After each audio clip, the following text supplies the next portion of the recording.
All of my supporters and my audience members know I was a WA police officer for 20 years. Loved being a copper. I'm a second generation WA police officer. It was a part of my life that I love and I have great memories of. What a lot of my supporters don't know, though, is in 2004, while I was serving, I was actually involved in a very serious motor vehicle crash. So I served from 1994 to 2014. And in 2004, I was riding my police motorbike home and I noticed a bogged motorist on the middle of the freeway. So I just stopped to help this guy out. He was well and truly bogged. So I went back to my police motorbike, which was parked in the right-hand emergency lane of the freeway, and just radioed for a tow truck for him. Now, I heard screeching tyres, looked to my left, and I saw a car out of control coming towards me. That car hit me at 80 k's an hour, threw me up into the freeway, into the air and 10 metres down the freeway. I landed in the right-hand oncoming lane and severely injured my spine. I hit my head on the road, and while I was sitting there, another car was coming down the freeway. Luckily, he did see me. He swerved, but he was still close enough to break my arm. So that incident sadly started pretty much 7 years of hell for me. I was in rehabilitation for 7 years. I was initially told I would never walk or work again, and I was very proud that I did obviously both of those. But it started sadly a chain of events which would rock me for many years and my family. The injuries I received had a significant impact on my life and my mental health, and those injuries stay with me today. So for 7 years and through a rehabilitation program, I had 3 major surgeries to help minimise the pain in my spine and repair the damage that was done. So a lot of people don't know this. A lot of people are unaware that I went through this pretty severe time. Now, WA police officers do not have a comprehensive workers' compensation scheme. Now, we're the only state in the country that doesn't protect officers serving and former police officers with a compensation scheme for injuries such as mine or any work-related injuries realistically. So after my injury and during my rehabilitation, myself and other officers were fighting for a compensation scheme. Now, our government at the time wasn't prepared to do that, so they did meet us halfway to a degree by introducing what's called post-service medical scheme. So this gives police officers who do leave the police an opportunity to get their bills paid for a work-related injury. Now, as long as I stayed a police officer, I was going to be okay. They were paying my bills, they were paying my accounts, and everything was okay. So that was a side of my recovery, which something I didn't have to worry about, which was great.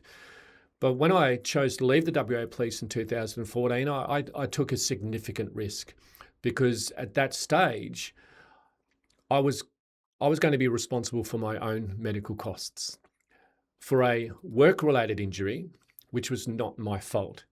Now, that is unheard of in the modern world. Pretty much every organisation has some level of workers' compensation for people who are injured in the line of their duty or the line of their work, but WA Police just didn't have that. So eventually post-service medical was introduced.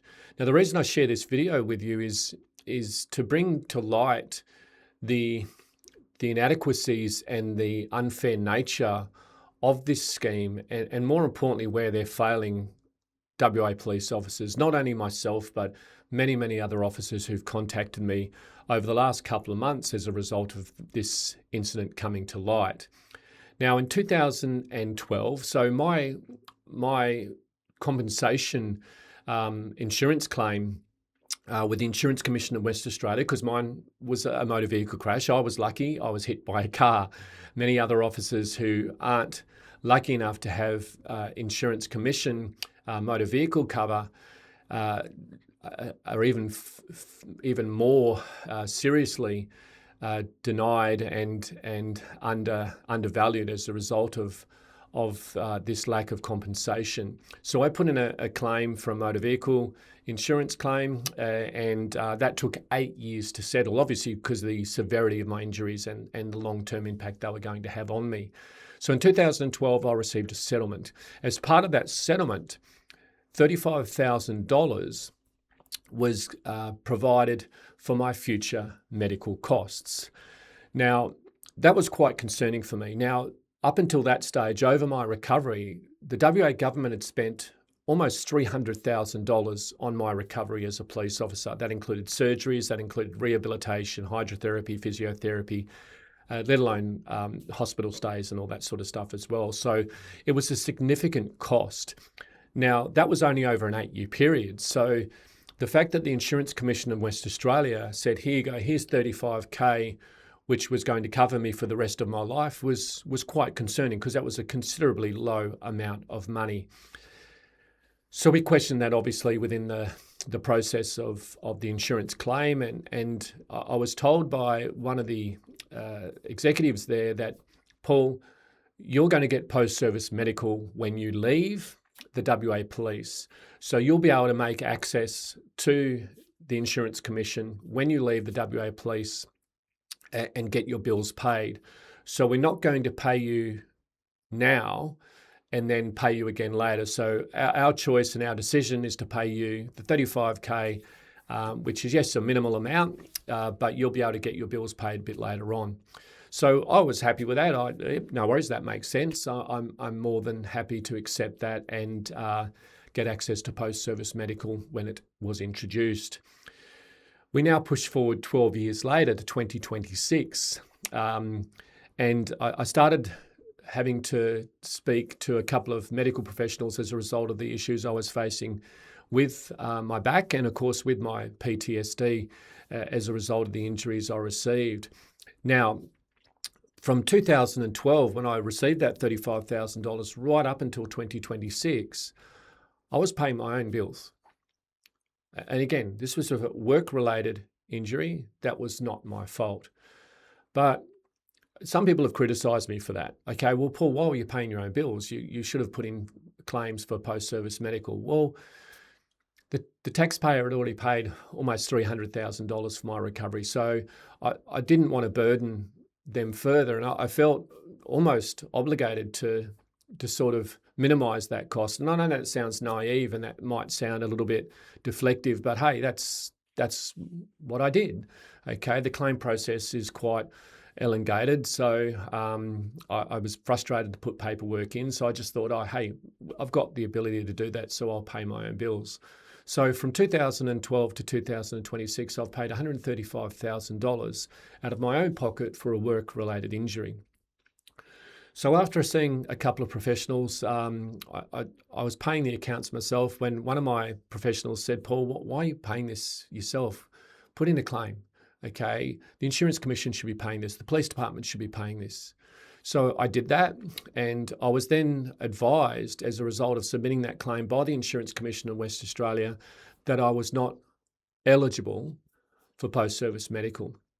So I challenged that. I said, look, in 2012, I was offered an assurance that I would have access to post-service medical. And the person on the phone said, look, sorry, I don't know what to tell you.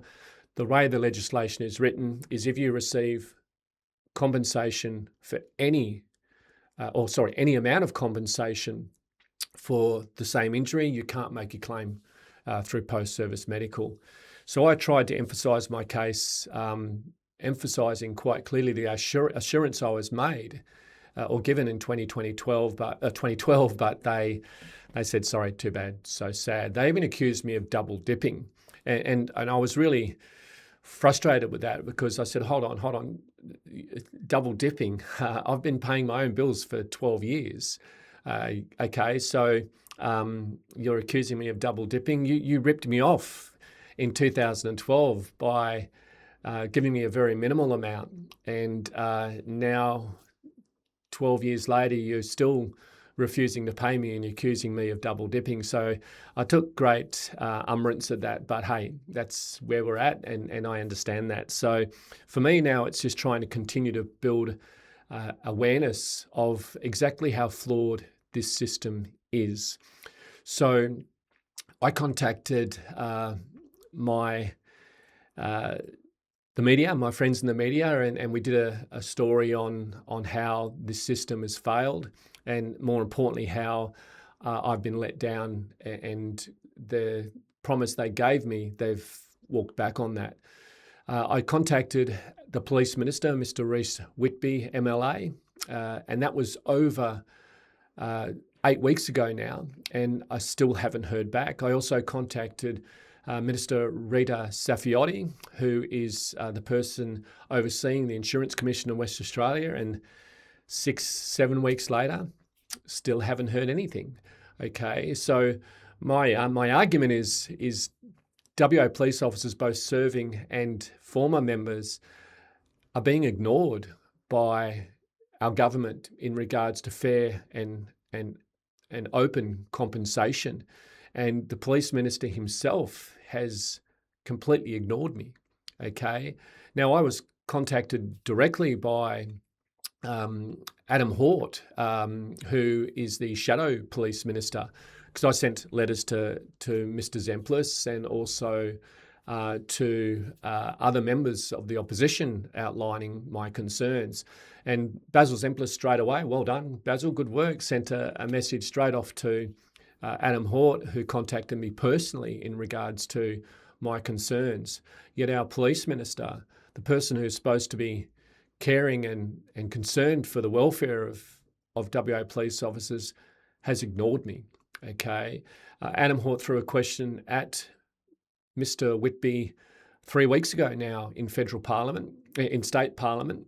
Mr. Speaker, I just want to start by first acknowledging all Western Australian police officers who have served in the line of duty to keep our community safe, particularly those who have suffered serious and catastrophic injuries as a result of that service. And my question is to the Minister for Police. I refer to the case of former police officer and WA Australian of the Year, Paul Litherland, OAM, who suffered horrific injuries in the line of duty. Says he was told he would be eligible for post-service medical compensation after leaving WA Police, and now says his claim has been denied.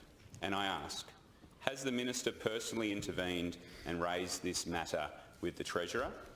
And what action has the Minister taken in the 9 days since he publicly said he would look into it? Minister for Police. Thank you, Mr. Speaker, and thank you for the member for the question. I share the appreciation, the commitment in terms of what police, men and women in blue, do every day for this state.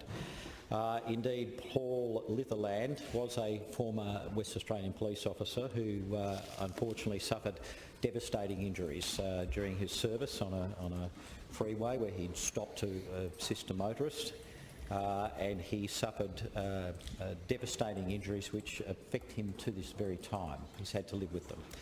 Paul is an amazing West Australian, a great contributor to our state, a former WA Australian of the Year, Order of Australian Medal, and now a respected and renowned Australian cyber safety educator. I first became aware of the matters you've raised, I think, last week, 9 days ago, thank you, when it was raised publicly.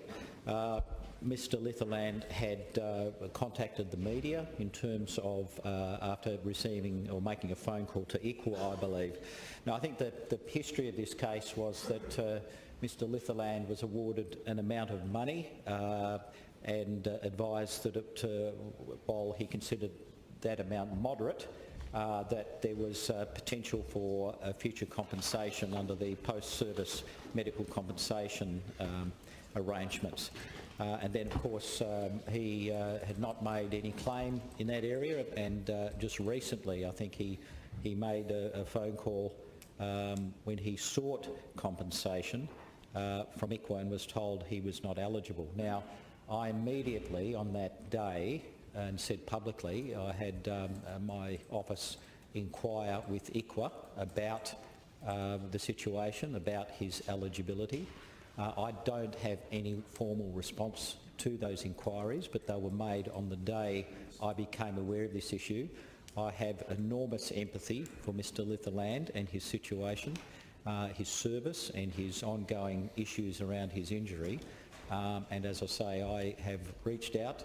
My office has made direct inquiries about that, and I'm awaiting further responses. Supplementary question.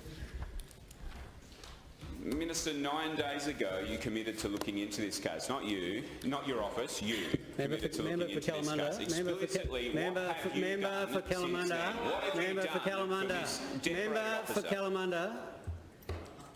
Sorry, but you're not getting to ask that question. Mr. Whitby, yeah, good on him. He did respond to that question, but the follow-up question, he was waving it away. No, I don't want to answer anymore. Did a rhetorical sort of statement in regards to, oh, Paul Litherland has done this for society, blah, blah, blah. Well done. Okay. But again, nothing. Hasn't picked up the phone. Look, Paul, we're dealing with it. I've contacted ICWA. Okay, we're dealing with it. So nothing from Rhys Whitby, nothing from Rita Saffioti. So that's quite concerning. Now, where do we go from here?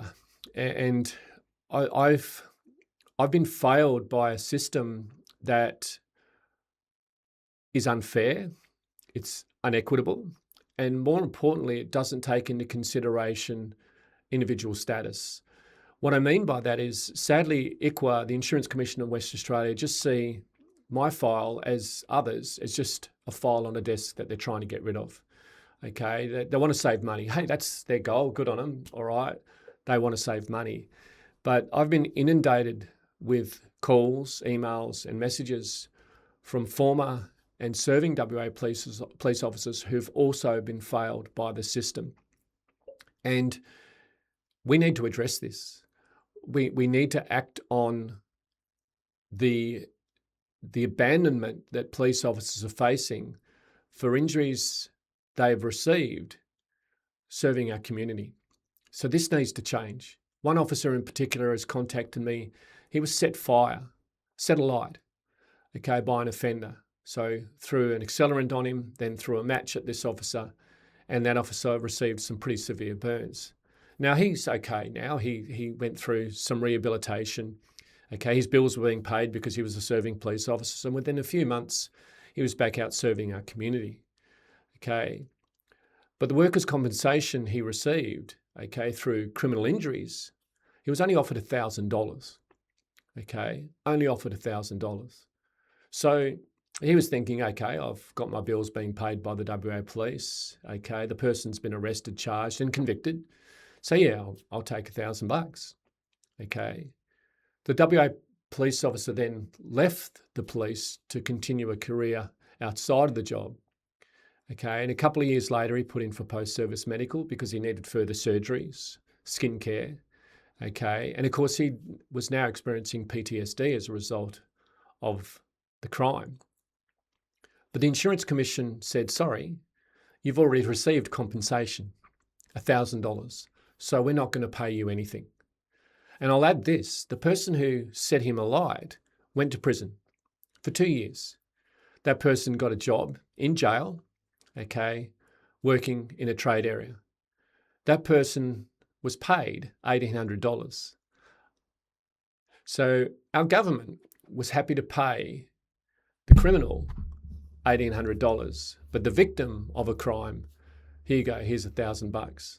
So that officer's been abandoned. And these stories are not unusual, okay? As I said, I've been inundated with officers who have been abandoned by a system. And like me, when they contact a police minister for assistance or advice or guidance, they're ignored. And this is my point. My whole argument is we're being ignored. My whole argument is we're being failed. And our police minister has done nothing. Doesn't even pick up a phone to go, Paul, what can we do? What can I do to help? Or we're dealing with it. Nothing. So this is where we need to address these flaws and these concerns. A police officer who leaves the job and is seriously injured either physically or mentally because of their work should not be abandoned. But they are. I've had contact from the family members of 2 officers who've taken their own lives as a result of these failures. One in particular chose to take his life because he didn't want to burden his family with the medical costs of his injuries, because the family were going to lose the house. How is that possible? This is 2026. How is that possible? That someone can be injured in the line of duty, leave the police, and then be abandoned and forced to pay their own medical costs. So we need to have a chat. We need to really bring this to light, because this is an injustice. Now, whether you like the cops, whether you hate the cops, hey, your choice, your choice. Okay, I served for 20 years. I know some people are not supporters of the WA Police. I get that. But there's a huge, huge amount of people out there who are. But whether you hate the police or love the police, just stop and think for a moment. Okay, what industry is out there that fails to compensate officers, fails to compensate employees for their injuries, let alone a high-risk role such as policing? So this is a travesty that has to be brought to the public attention. It has been going on for too long. Okay, as a child, I remember my father speaking about lack of compensation, how officers were being injured, forced out of the job, and either being paid pittance or being paid nothing. This needs to change. Okay, and I hope I can call on your support to bring this to light and to really challenge our government to do better. The Insurance Commission of Western Australia are a joke. Okay, they are more concerned about getting a file off a desk and minimising payments than they are for the health and welfare of those who have served our community. That needs to change. To Minister Whitby, get some courage. Find some courage to speak to officers. Find some courage to get back to me, okay? To say, look, all right, we're dealing with it, we're working with it. Because this will be an election issue come 2029. And I will bring to light the failings of this government in regards to how poorly they are protecting WA police officers and how they've continued to fail to act time and time again by throwing tokenistic legislation at officers just to shut them up, and then failing within that legislation to compensate fairly or adequately. We've got to change that. So I ask you, as my supporters, to help spread my message in regards to getting compensation, fair compensation for WA police officers, both serving and former members who've been failed by a system that treats them as a number and not as a human being.